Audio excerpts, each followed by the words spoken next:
mo pa yung dog bowl nyo. Hintayin si mama. Wala mo nakakain.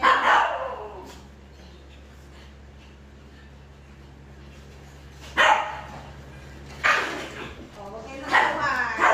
Bawal ka na. Upo muna kayo dyan. Maglalagay muna si mama ha. Bago kakain na. Very good yung mga babies ni mama eh. Cloud, stop yan. O, very good ha. Hindi talaga sila kumukuha kasi naghihintay sila. Lahat po sila marunong talaga makinig kay mama.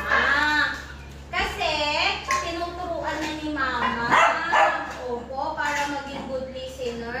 Dipis, hindi mo nakakain ha. Maglalagay muna si mama ng food sa dog bowl nyo. Kasi, magpe-pray muna tayo. Para makita nila na lahat talaga kayo masunurin. Nakikinig kay mama, diba? Kasi lahat po sila natuto na. Dahil tinuturuan po sila dito na sumunod kay mama, no?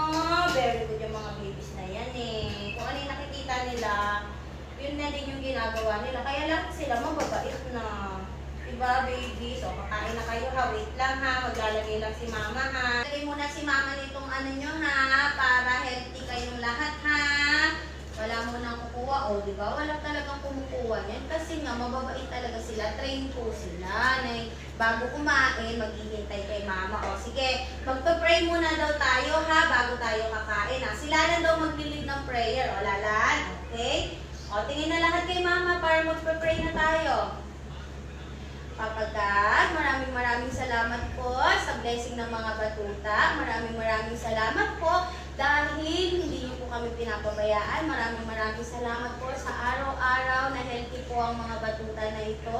At maraming salamat po sa binigay niyo po mga talent sa kanila. At syempre, maraming salamat po sa paggabay sa amin sa araw-araw. I-guide po kami at i-bless mo pa po ang mga batuta na to.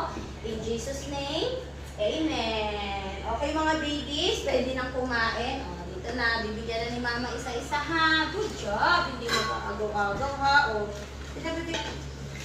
very good babies. O,